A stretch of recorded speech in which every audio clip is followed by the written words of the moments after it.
Well, I'm excited to be back. I mean, it's been a long time since Kansas State, if you ask me, and I look back on a lot of things in the last 3 years. It's been an interesting run for us. Not maybe what we're used to here, and yet we finished fairly strong most of those years, and I think learned a lot. We're just a week into practice now. I'm going to go a little unconventional and tell you I love my team. In fact, they're right, totally unconventional. But I do. I love them because I've seen some veterans change. I've seen the middle group grow, and I've seen the young guys with a lot of talent. And so the combination of things, last year, it's amazing when you're a coach. Last year you get a lot of fans, not necessarily media, but worried about, whether we have any depth. And sure enough, we have 2 major injuries to 2 starters, and, it set us back a little bit early. But, the other side of that coin is then you get to develop your young kids. And I think the one thing that I've understood since the day I came here is this is a top program. I mean, we built it into a top program. Everybody does it a different way. I've hit about nothing that it's a blue-collar program, it's a blue-collar university, and I'm damn proud of it. And that's the way it's going to stay as long as I'm here. So we're going to, earn our way. We're going to hopefully get a 5-star and a 4-star, but whatever we get, we're going to develop them. And I think that's what I've seen in this group.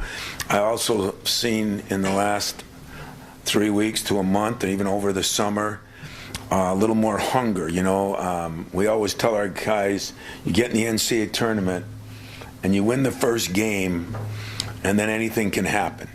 We lose the first game to UCLA a couple years ago, and then there's an upset in the second round, and then they get to a Final Four. We play Duke right to the wire, have a 4-point lead late, and they get to a Final Four. Last year we played our butts off, beat a very good USC team and a very good Marquette team, and fell a little short because our defense let us down. And we always said, you can shoot threes, you can do things for the fans, but at the end of the day, you got to be able to defend and rebound if you're going to be good. Like, you got to be able to block and tackle if you're going to be good in football with all these new systems. And I think our guys really understand that.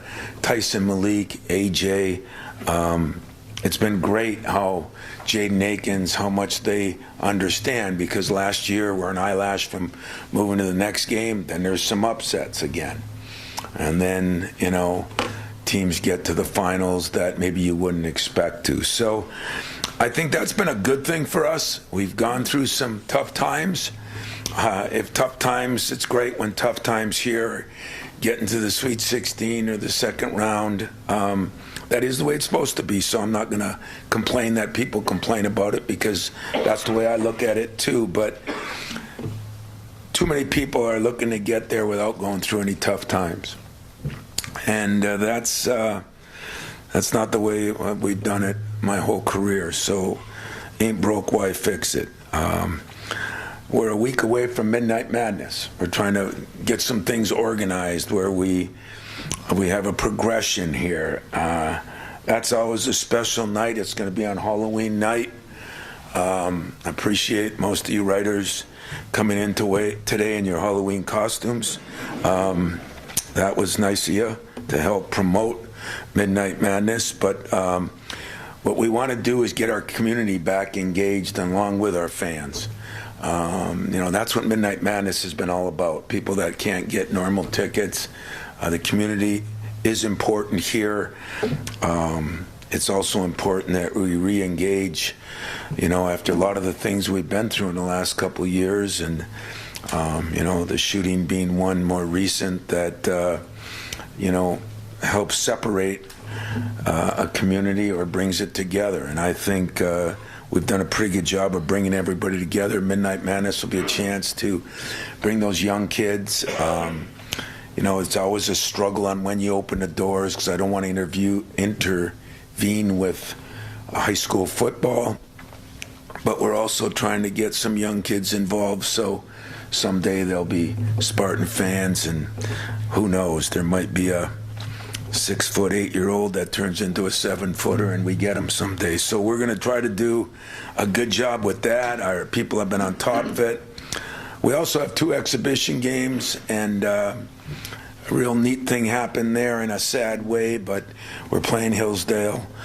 We try to move that around a little bit. And then we have a closed one with Tennessee that turned into an open one, as it did a few years ago when we played Georgia in Grand Rapids. All the money will be donated to the Maui, but it'll be on TV. I think we're going to have some surprise people doing the game. It's going to be pretty cool. Rick's a good friend of mine. Who knows what polls mean, but in some polls we're both in the top 5 or 6. So I think it'll be as good a game that people are going to be able to see at Breslin against 2 kind of similar teams. Blue collars, it's going to be smash mouth. We played down there last year, without a couple of our guys, but it was a hell of a game. And I thought we'd get the rematch if we beat Kansas State and they beat Florida and FIU, I guess it was, and they lost and we lost, so we didn't get that. So that'll be a good game, trying to figure out between Rick and I how we handle everything.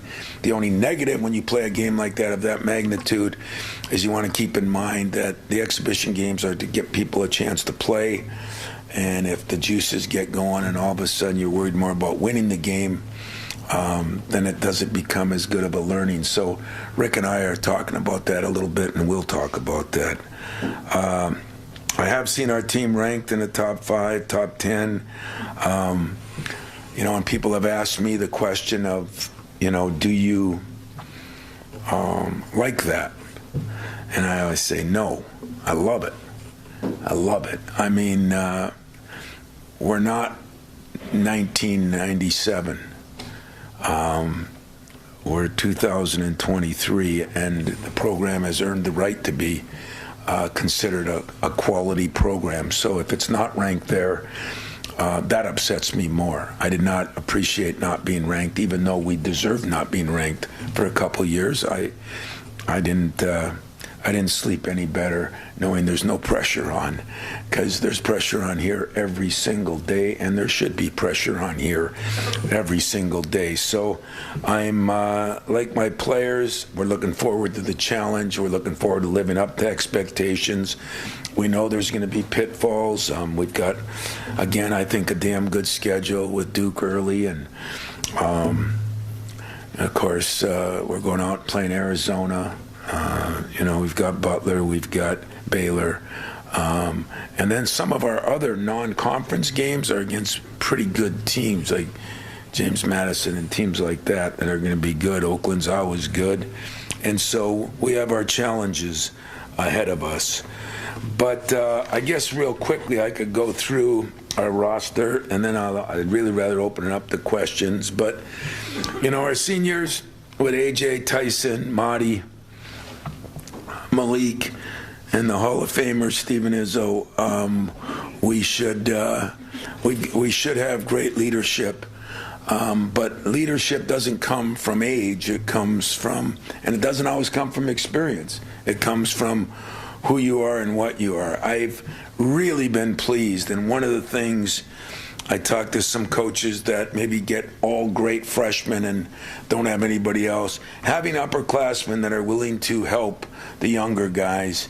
I mean, Jeremy, Cohen, Xavier, and Garrick don't realize how lucky they are that Malik has taken. Marty has done such a great job with the big guys. AJ and Tyson have done a phenomenal job, so I'm really pleased with that, and they are going to be the staple of what we are. They've got the experience of winning, and they've got the experience of losing. It's like the thrill of victory and the agony of defeat. And the old wild world of sports, ski jumping thing, they've done both. And I think there is nothing like experience when a player is telling another player that compared to a coach telling them that. Our juniors and Jaden Akins and Davis Smith really, there's another guy that I have great respect for in Davis. He's trying to be more and more of a leader, realizing he's probably not going to play as much, but he's been great. And Jaden Akins has had maybe the best summer of all of our guys. He's gained, I think, 11 pounds now. He's stronger. It's been really interesting to watch Marty's up to 250. Those guys did not want to gain weight, afraid they're going to lose their athleticism and this and that. And now it was the greatest thing they did. So it's still hard to convince guys to do things that they don't want to do, but when they do, Jaden has had a phenomenal summer shooting the ball, a phenomenal summer in the weight room. He's just when you talk to him, I think you're going to see he's a more confident kid, and I'm looking for big things out of him. Our sophomore class have been interesting. We got Nick Sanders, who I told him I'm not ready to put his statue up. That's his dad's business, but it's been really fun to have a guy around, like him and Davis, where their fathers have been superstars in their own right, and they know the pits and falls and good things that come with that. And Nick is an incredible student. I've got a lot of good students. He's an incredible student that I just love having him around. The other three guys, two of them are big guys, Kohler and Cooper, have both improved a lot. Both have changed their bodies a lot.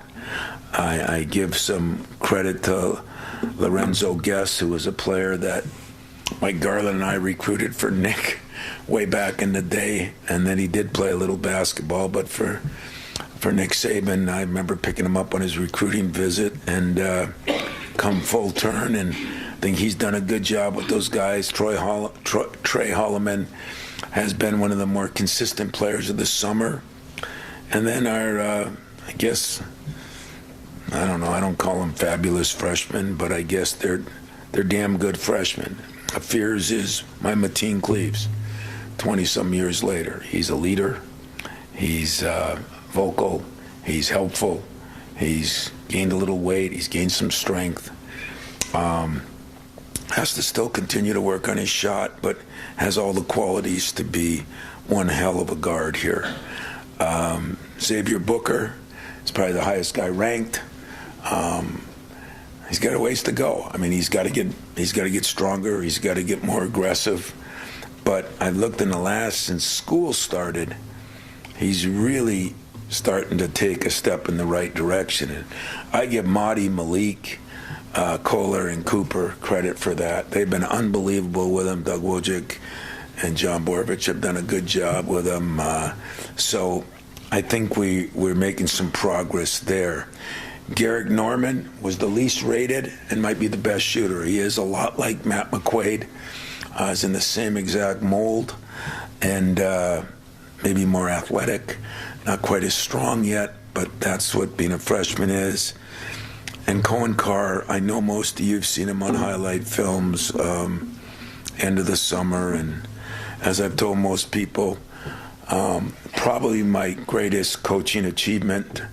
That kid could barely dunk when he got here in June, and now I've turned him into a great dunker, so I'll take all the credit for that. No assistants, no Cohen. That was strictly coaching. And if you believe that, I got property in the UP to sell you. So Cohen has been interesting. He's got to continue to work on his shot, but he plays so hard. He's such a good kid, and he just keeps getting better. Where is he going to play? I don't know. I think he can play in the perimeter. I think he can play inside. I think he can play all over. But phenomenal athlete.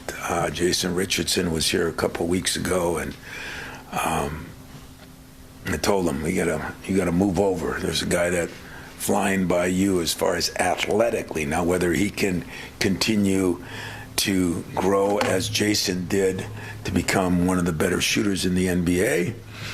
If Cohen does that at 30 pounds heavier and a little bigger, he's going to be a hell of a player. But all these freshmen, it's going to take a little time, and it should take a little time. There is a process that everybody wants to speed up, and I'm just happy I got them and that they're working their tail off to get better. So, with that being said, if I didn't cover everything, I'm sure you guys will with your questions, so let it fly. Let's have some fun. We have mics on both sides. Damn, I thought we were going to go questionless. You just mentioned Cohen there, and I'm wondering, you talk about how hard he plays and the rebounding and defense. Are there things he can do because of the way he elevates that other guys can't do? And is that what will be the key to how much playing time he gets this year? Yeah, I mean, we've got a good nucleus back that have played a lot of minutes. Jaden Akins, AJ, Tyson Walker. I don't even know if I mentioned him. He might be the best shooter I got. But I think Tyson and Jaden have really improved their shooting. So, guys are going to have to work their way in. But we're going to play more guys, too. I'm hoping to go back to playing a little more upbeat like in 09 or 05. When I say running more, no, maybe pressuring a little more, expending our own energy so that, more guys play because the guys that are out there are tired. And, but, what's going to make a guy play? Everybody looks good in the summer. Like if I had $1 for everybody that called me and, I think Kohler hit 52 points. Somebody else jumped out of the gym. There is no defense played in the summer, so it's like, ole, go in there and dunk, go ahead, I mean, there's a reason nobody's ever seen me at those games. Why should I help develop bad habits? And yet, I love the fact that we have that in our city. Ferg, I appreciate the job he's done there because it does give people a chance, and it gives our players a chance to learn how to act in front of people and to learn how to sign autographs and take pictures and appreciate that people care enough that there were nights that place was packed. I mean, that was pretty cool, so really cool for those things. Not as cool for me realizing that I got to break some bad habits, but I expect, those freshmen to play some, and how much will be determined in the next 3 weeks, 4 weeks, and that's the best answer I can give you, but they're really good kids, man. I'm blessed with what I got right now. Hey, Tom. Great seeing you at BCAM. For those who don't know, Basketball Coaches Association of Michigan. You spoke for more than an hour with passion about following the dream and spending time. And long after you were gone, they kept talking about how impressive it was. How much was that conversation about the state of college basketball a reflection of where you are mentally going into the season? And secondly, who got more out of that, the participants or you having that time talking to the coaches? For those of you that don't know, I always speak at BCAM. It's the Judd Heathcote rule 27 years later that the most important human beings on the planet are high school coaches. And I really do believe that. We need people that develop the basement, and then hopefully I'm the first floor and then the NBA is the next floor. So we need the people to develop. And I decided instead of speaking on offense or defense or rebounding or fast break or ball screens and all the things I've done 100 times, that I was just going to talk a little bit about where basketball is, high school, college, all the things that we have to deal with now that unfortunately they have to deal with. And I don't know. That's a very good question. Who got more out of it? I don't know. You were around there. I felt good. I felt good about the questions. I wish I would have had more time for more questions. But I also felt good because I put some time into thinking, what could I do to help young coaches or coaches that are aspiring to be me? Because I mean, that sounds arrogant, but what I'm saying is I was them. I was them. And I had less of a chance because I lived where there is no media. You know, I had to be a Notre Dame fan because that's the only game we got on TV. So, and that was with the Rabbit Ears. So I appreciated that I could talk to him not about a certain X and O, but really, as I say all the time, you know, motivating players is a bigger part of my job than what offense or defense I run. And I just wanted to make sure they knew it wasn't just in the clinic of X's and O's. It's, you know, the clinic of how you deal with people. Yep. You talked about the veteran leadership and of those seniors, but you've also mentioned Jeremy Fears and his leadership in there as a freshman. Where does that kind of fit in for a guy that's not necessarily coming in expecting to play all the time on the floor? Well, he's going to play, number one. But number two, if you're saying expecting to be a starter when he first gets here, I mean, Mateen was my best freshman leader. You know, I don't know if he was captain then. I remember Draymond coming in and saying, "I found you a captain," and it was Tum Tum when he was here. You know, there's been a couple of those guys that just have it. Not a lot of them. Jeremy Fears has it. He's helped Booker so much. They're roommates, and he's pushed him and pulled him, and he just has a very good way of doing that. And and he spent time with Mateen, and I mean, I think at the end of the day, you're going to see Jeremy grow and grow and grow, and in the meantime, he's going to still help us. So, we always think we know what's going on until all of a sudden somebody gets hurt or somebody beats somebody out. If there's one thing that I will say that I have learned this year, competition is good, but it's really good in the summer and the fall. We'll see how it gets in the winter, when parents change, when players change. I mean, all that. That's why I think it's so important that the players are so involved with each other. It's a very close-knit team. I think about all the 27 press conferences I've had to start a season, and we always say teams are close. I, unfortunately, once in a while don't say that, or I say our leadership's not good enough, or I even call out a guy once in a while. I can't do that this year. I can't do it because of the way the summer and the fall have gone so far. That doesn't mean I still won't, but right now I'm just happy where he's at, what he's doing. He's making AJ and some of those guys better players, and I think they're making him a better player. And we had grind week. He spoke to a lot of those guys that came back, and it was just awesome.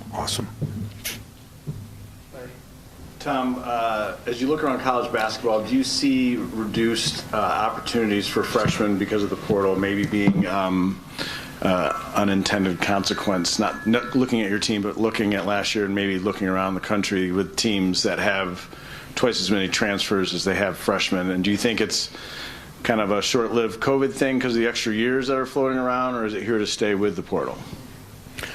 Well, I'm still hoping the portal isn't here to stay,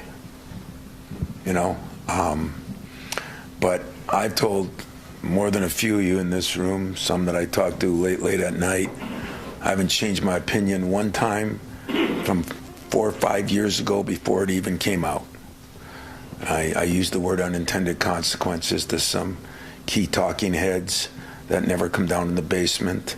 And one of two big issues that we had, Phil Martelli from Michigan's on the board I'm on, Kel Perry, Tommy Amaker, and we all talked about all the things, and now we're just watching them happen. It's like the book. You read the book, and then somebody makes a movie of it. Well, we're watching the movie, and for the most part, we have predicted the ending of it, and. So what you're seeing now, we were worried about one, would the high school kid get left behind? Number two, what's going to happen to academics? You transfer 3-4 times, what's going to happen to academics? And maybe the third biggest one is what's going to happen to those players when they need a place to go? Like those of you that were at Grind Week and saw 60-some former players come back, that's what happens. And some of those former players need jobs. And when you leave 3 different places, I mean, there's so many things. And a lot of guys have the answers that aren't down in the basement. And so we let it play out. I'm going to do what I do. And sooner or later, so everybody in this room knows, it's probably going to get me. But I'm going to have fun in the meantime. And I'm going to enjoy the fight to keep it to a relationship program over a transaction program. And, you know, last year people were mad. I didn't go in the portal a lot. This year I don't hear anybody mad. Now they're mad that I got too many players. You guys are awesome, man. It just, you know, no matter what it is, there's another thing. But it don't bother me either. I am comfortable in my own skin, and I don't say that in a cocky, arrogant way. You figured it out. You just figured it out. No insult, but you aren't a coach that's doing with it every day. So if you can figure it out, it's not that hard to figure out. Which means the academic people that are up there making the decisions maybe aren't quite as smart as we think they are. So, you know what? At Michigan State, there's a couple of things that aren't going to change until the day I walk off this stage for me. We're going to stay a blue-collar place. Not thinking we're bigger than we are, better than we are. We're going to do it the way this city was built, the way this university was built, from John Hanna on up. George Pruitt, the Jed Heathcotes, I think of them every day. Okay, that's what I was brought up on. I think that's one thing. The second thing is relationships matter to me. They matter. The day's going to come when we get transactional too. I'll be having a beer and playing golf with some of you in this room when that happens, because I get a lot out of the relationships, and I think they get a lot out of the relationships back. And if everybody thinks that can just happen by knowing a guy for 8 months, they're better men than me. But here, if you want to complain about it, I would do it, but I ain't going to change for me, because that is my staple. You know, I can get on a kid harder than anybody in America, or right up there with everybody except a couple. Can't beat Hugs. I can't beat, you know, a couple of those guys, but I can. But I can love and cherish what they do for me, and what they do for this university, and what they do for this program, and that's what's important to me. Tom, talking about this group of guards that you have, wondering if you could just kind of put in perspective, I mean, maybe not like a Cassius Winston level type, but just as far as the depth of talent that you have in this group, does it compare to any group that you've had, and how important is having a group like that? Yeah, in 05, you know, in 05, I say 05 like it's been 100 years ago, 09, you know, because you don't always have depth and talent and experience and youth. You know, 05, who were the players? You know, Shannon and Mo Ager, and, you know, we had Allen Anderson and Chris Hill and Torbert that were all old. And then we bring in a freshman like Neitzel, who nobody thought he'd start. I think we had Brandon Cotton at the beginning of that. And Neitzel ended up starting in the Final Four, you know. So that was a good year, and you know, when we had Kalen Lucas and Travis Walton, and who else do we have in that group? Somebody help me. Darrell Summers, and we had some guys that, you know, just played. I mean, when we had Timbo Gracchus, you know, everybody laughed. He played 9 or 10 minutes a game. There is something about meshing a group of guys together, but this could be one of those best. You know, if AJ keeps doing what he's doing, and I put that challenge out to him, so go ahead and ask him, because you all know my relationship with him is fun-loving, hugging and kissing. And but when if he does what he's done this summer, and he can sustain that, not only are we going to be better, but he's going to be better. And Tyson, I mean, you look at those guys and the things they could have done, him and Malik, options to go somewhere else or do something else. And, there's something there that's special. And I think they know there's something here that's special. Whether we can accomplish it, I mean, how lucky you got to be. I think some of my best teams, one of them I get beat in the first round, with Denzel and them. So we all know that. We understand that. But then you throw in a couple of those freshmen. I mean, Trey Holloman has had a good summer, and there's no question that I think Jeremy's going to be a great player here. So, yeah, we have some depth there. It doesn't include Garrick, who's as good a shooter as I think needs to be. But number one, you hope for no injuries, but that's almost impossible. I see where the NBA now, I saw a big thing today as I was coming down here, has really worked on this load management. If we try to do that in college, somebody will sue us, so we can't do that. But there will be injuries. There will be things that happen. And this year I think we're going to have the depth and the strength, and there will be competition. I mean, getting near that stage in my career where you don't have a million chances left. So, I've done for some players some things that they better appreciate. I could have gone in the portal too. They could have gone, I could have gone. I trusted, believed in them. I think they trusted and believed in me. What a great marriage. What a great opportunity. So hopefully it can be, yeah.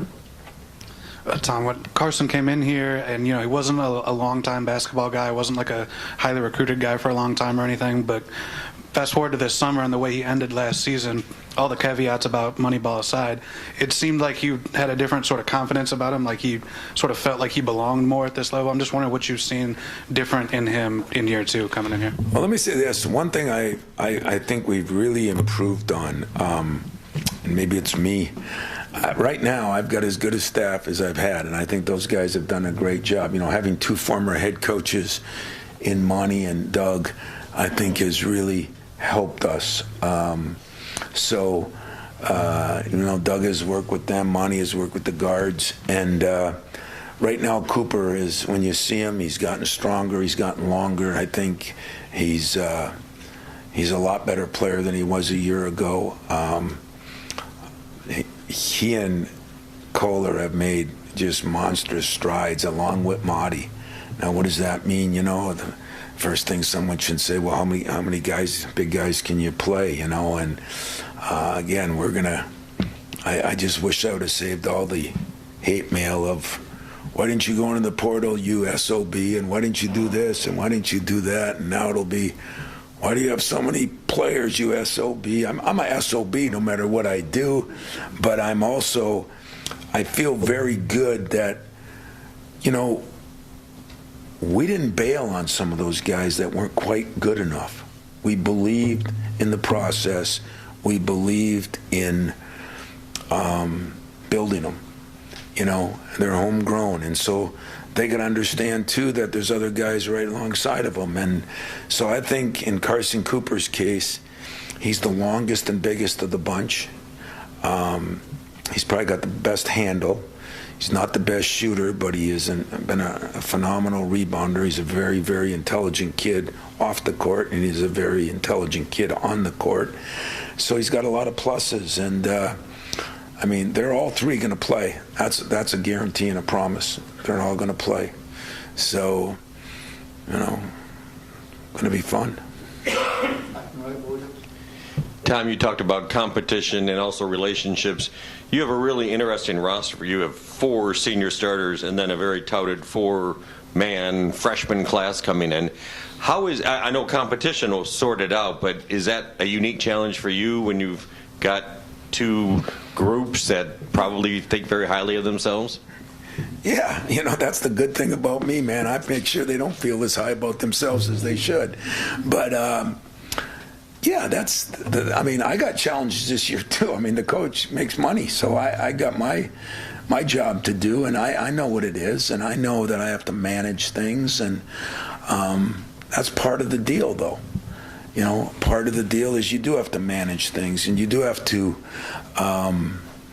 spend a lot of time. Boy, this is where those relationships and the time spent in the past and the time spent now, and also, for example, Jason Richardson was here.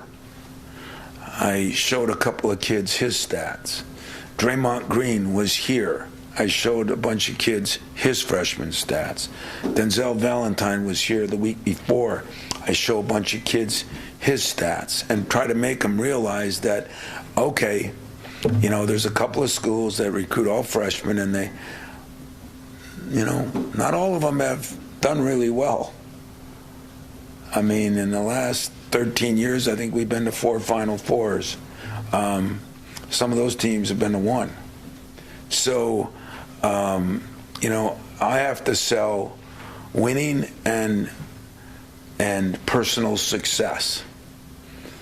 That is a challenge because parents want instant gratification more than players. And I have to sell that winning brings personal success. Personal success doesn't always bring winning. And I think we talk about it. I mean, we have meetings, we have individual meetings all summer long. And that's what I love about my job. I mean, there's been a lot of things in the last couple of years, I haven't loved about my job, this new stuff. I'm on those committees and frustrating. Then I get back here and a guy comes in my office that just went through something tough, and I say, that's why I'm here. So, yeah, it's going to be a challenge, Woj. It's going to be questioned, and so they have to do their job, and guess what? I have to do my job, and that's how successful organizations work. The CEO does his job, the workers do their job, and then you build a nice car, okay? If the two can't stay on the same page, you build a jalopy. Tom, you mentioned Jaden in the summer he had. I guess what's the next level look like for him, and how important is that to the ceiling for this team? I think for 2 years I argued with Jaden, if you want the truth, about gaining some weight. And then Gary Harris came here and weighed 215, and I think he kind of got it. And he just kind of took off and started realizing it, and really did a hell of a job in the weight room. And I mean, you'll see. I mean, he's a more confident kid. He's got a bigger smile on his face, and he has worked on his shooting. I mean, last year he was one of our best shooters. What he's gotten better at is his ball handling. And I'll be honest with you, at the end of the year, we had meetings on what he liked and what he didn't like. I mean, I ask every player, give me what I did well, what I didn't do well.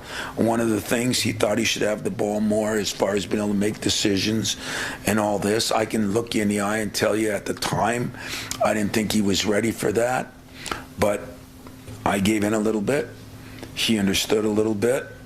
Now he's better with the ball, and maybe because I gave him more of a chance with the ball. If that's the case, kudos to him for saying something. And kudos for me for trusting him. So I think Jaden Akins, Tyson is a two-way player. I mean, he's one of the best defensive players, I think, in the conference. But he's still not very big. Jaden, and I had Gary talk to him. Gary was one of the best two-way players, could score it, could defend it, and that makes you valuable. Jaden, I think, could be one of the best two-way players, not just in the league, but in the whole country. He's smart. He's got a chance to be our next academic All-American, legitimate. He's gotten stronger and tougher, his shoulders bigger, and he's improved his game. So somebody better ask me some better questions, because I keep giving this team too much credit right now, and I'm about to swallow my tongue here and get back to the normal Izzo, so let's find some negative things. There's a lot around, so let's not try too many, but let's go from there. Let's find that Wenzel. Hey, Tom, obviously you got your own team, but I was wondering, will you have any role in helping Allen find the next football coach, and just what your outlook is on that, obviously a very important hire? I hope so. I really do, because, I think I've had I've been a sounding board for a lot of hires here. When you're here for 100 years, you should have some sounding board on what you do, and that doesn't mean I'm in on the decision making. It means I'm a sounding board. And I think the other thing that I have an advantage of is when you stay in it this long and you have a love for football, and some of your best friends are in football, I think you have the contacts and the ability to help in the search in that way. I know there's headhunters. I have feelings about certain things. So whatever Ellen and the board and whoever else is involved needs me to do, I'm suiting up. I'm there for them, as I've been through a lot of these other searches we've had, and things we've done with some other programs around. And way back to when D'Antonio got hired, I had no say in the hiring of George Perlis. The news barely got to the UP then, and that's where I was. So, but other than that, I've had, I'd say, no say, but I've always been part of the sounding board to run things by, and that I greatly appreciate, and I take great pride in. And when exactly that starts and what we do, I don't know, but I know this. I was also very proud of, the job Harlan Barnett is doing. When you get thrown adversity right, left, and haymakers coming in all ways, it's not easy. And I was on that sideline, and I had an incredible appreciation for what he did, how the players were, how they acted. We all want wins, and there were some things that were a shame. But you know what? It's going to work out, and we're going to move forward, and we've got an incredible facility. And this is a very, very good football job. And you're right. Football's the most important sport here. And I've said that. I've talked to Matt Larson today. Just take a look even. I saw a special where Duke, Kentucky, Kansas.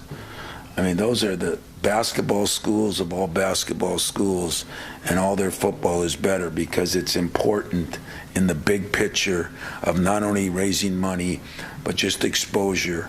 And so I will remain a big-time football fan and do anything I can do to help. Over to the right, Sean. Tom, you mentioned earlier the Midnight Madness is sort of a chance to re-engage in just what the school's been through, and you were just talking about football. I'm curious, do you feel any more weight than you normally would to give your fan base, alumni, students, faculty, something with this basketball team? Does it feel any different than it normally does? Yep, it does. And I'm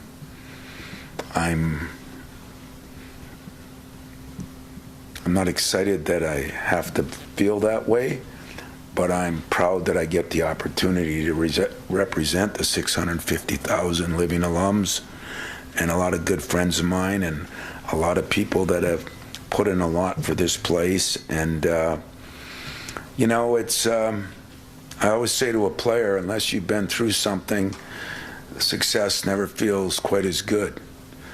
Well, we've been through something in the last 6-7 years, and still won a couple Big Ten championships, still went to Final Fours, and I feel it's a privilege to have the opportunity to help bring us closer together. When I got the call to speak to our students after the shooting, I can only tell you what a privilege that was. It was an unfortunate privilege, but a privilege. And, when I say I feel the pressure, let me tell you something. If everything was great and Michigan State basketball hasn't been to a Final Four in, I'll say 3 years because I'm not counting the COVID year, that means there's pressure. So that pressure would be there. Is it a little more because of all the things that have happened? Probably, but I do want to engage. I want to engage with our community and our students again, because COVID took a lot of us, I think some of those people that still want to work from home, they must have developed kids that wanted to work from home, because, I preached to our student group already. Camp out is it? Friday. It's this week, yeah. It's this week, and my old bud is going to be sleeping out there, and some of you guys that are getting up there in age, you should think about getting a tent, Woj, and coming out there. I'll make sure yours falls down, but I really want to engage with them, because the number of people that come back and talk about the things. Remember now, we're at a place where people laughed at us about the first aircraft carrier. They told us that we were a gimmick institution, and we're this and we're that, and we're playing in Germany and we're playing in Ford Field, and then all of a sudden the NCAA copied Ford Field. Now people would die. Roy Williams would have died to play there again. And when players come back, these are memory-making moments. The camp out's a memory-making moment. Midnight Madness, a memory-making moment. I used to love to sit there. I loved it when we had it at midnight. We've gotten a little soft, and can't have it at midnight for a variety of reasons. But what was cool at midnight? Because I remember doing it with my dad. I remember staying up and being able to watch a movie till midnight. I thought I was president. Watching some dad come in with a 9-year-old, and it's 12 o'clock at night. The kid saying to me, I get to stay up past midnight, was cool. So I want memory-making experiences here. And as long as I'm here, as old as I get, I'm still going to look for memory-making experiences. And those things are all part of it. And so good. They're all good things. And we're going to get everybody re-engaged, because that's the job we got to do. Baseball season's over, but we'll do it, Fred. Just starts It's not today. over. Starts today, Max. I think you'd agree that it's the line between a first-day elimination and a national championship is probably thinner than ever. So since you like pressure on your players, the elephant in the room around here is the national championship, or the lack of another one. Are you willing to say, not that this is the year, but that this could be the group? The biggest fear I have right now is not where my team is, not where Purdue is. I mean, they're picked ahead of us in the Big Ten, and rightfully so. They got everybody back. I have no idea where probably 8 of the top 10 or 12 teams are, because everybody's got people moving and moving parts, and this guy in and that guy out. Some of them it's going to really benefit. Some of them, like you look at last year, North Carolina, they're one in the country. They don't even make the tournament. Some are going to implode. I know where we are. I don't know what the all-star teams that some of them are trying to put together will produce. So do I say it's Final Four bust or win a national championship or bust? I say that's the goal. I'm realistic enough to know that there's a lot of factors, and you're right, it gets thinner every year. But I like the fact that we've been through some tough times. Tough times make tough people.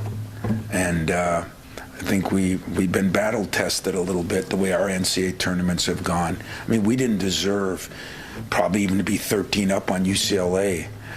We probably didn't deserve to play with Duke the way it went. Not sure we deserved. Marquette was really good, but we found a way to do that, and I think that gave some confidence to some people that now our juniors and seniors. And so if I say yes, that'll be the headline, and I'll have bulletin board material. If I say no, I don't believe in my team, so I'm going to say like I believe. We have a chance to be very good, and I think we have a chance to get what some teams that I've coached have gotten to. Whether we get the breaks on the way, whether we make the breaks, whether we stay injury-free, which I think is really, really important, and whether we keep the double Ds away, because there are more dirtbags and there are more distractions. There are a lot more. There are more than there were last year. There's a lot more than the year before, and a ton more than the year before that. And that is my number one goal. Can I keep that away from my team and still have them enjoy the game, but make sure that they know the goals. The goals have been set. They know the goals. But most years the goals are set. Now there's been a couple where I'm a dreamer, but I'm not that big a dreamer. But those are the goals. And do I think there's 10 teams out there that have a legitimate chance? Yeah, I do. And when those 10 come, there's always one outlier. It seems like there's always one outlier every year that gets there. And so last year it was Florida International, last year was 2 schools, San Diego State, So I understand that, but I like this team because I like the makeup of the personnel. I like the fact that we have young talent and old guys that have been through the wars. I like the fact that we have depth. I like the fact that we have size. I like the fact that we can play small or big. I like a lot of things, right now. But games haven't started yet. And so after a month of the season, I'll tell you how much I like. We've time for a couple more. Good, Audrey. I may be off on this a little bit, and if I am, you can call me out on it. I probably will. But it seems to be that you are speaking with a bit more bravado as you go into this new year. Is it a combination because of what Sean had mentioned and carrying more weight? Is it because of how good your team is this year? Or what is it a combination of? Why do you seem to be speaking with more bravado going into this season? Well, experience helps that on your own team, but I'd say it's my assistants on why I'm speaking with a little more bravado. Constantly, the goal is to win the Big Ten championship and get to a Final Four. Once you go to one, that has to be the goal. Now, there's been some years when I tell them right out, it's the goal, but we got a long ways to go. So I've been saying that for a few years, and my assistant said to me, why do you always talk about getting to a Final Four and not winning a national championship? And I say, because I don't want to put too much pressure on, or I grew up a kid, it was all about the Final Four, not who won the national championship, was more about the Final Four. And so, I've decided that maybe I'm part of the problem. Why did we go to 7 other ones and didn't win one? So I don't know if it's bravado. I mean, I'm not stupid. I'm contrary to popular belief, but I'm not stupid. So if I didn't think we were good enough to have a chance, but when I say 1 in 10, I didn't say 1 in 3. I realize the margin's thinner. I realize that, load management and injuries and everybody weighing in on if a kid's got a sprained ankle, whether it's broke, and those things make a difference. But we and I have earned what we've got. We've been through a lot of tough times, and both on the floor and off. We've earned what we got, and we're still standing. So let's take advantage of that and make sure that we focus in, and with the NLI and the transfers and the different things that are going on out there, let's us stay focused the best we can. And I think I've got a staff that believes in it. I think I've got some veteran players that believe in it, and their job is to bring the young around. So I wouldn't say I'm as cocky as you think. I'd say that I hope I can bring this place that I love so much what we deserve and make people feel good and smile, that is a pretty neat feeling, you know. Taking care of yourself is one thing. Taking care of a lot of people or helping make their day better, that's another thing. And, you know, very seldom do people get a chance to do that. So I have a chance. I'm gonna work morning, noon, and night to see if I can help bring that dream a reality.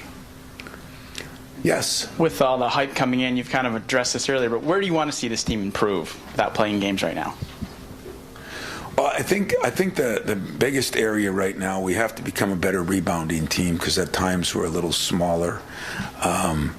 You know, we'll play Malik Hall all over. He's going to be a big key because he's so versatile. He can do so many things. You have to get back to the defensive principles. You know, we lost last year and everybody was probably excited. It was one of the best games in the NCAA tournament. It was 90-some to 80-some, and it was all good. And that just means that I did a poor job. And we just talked about it today.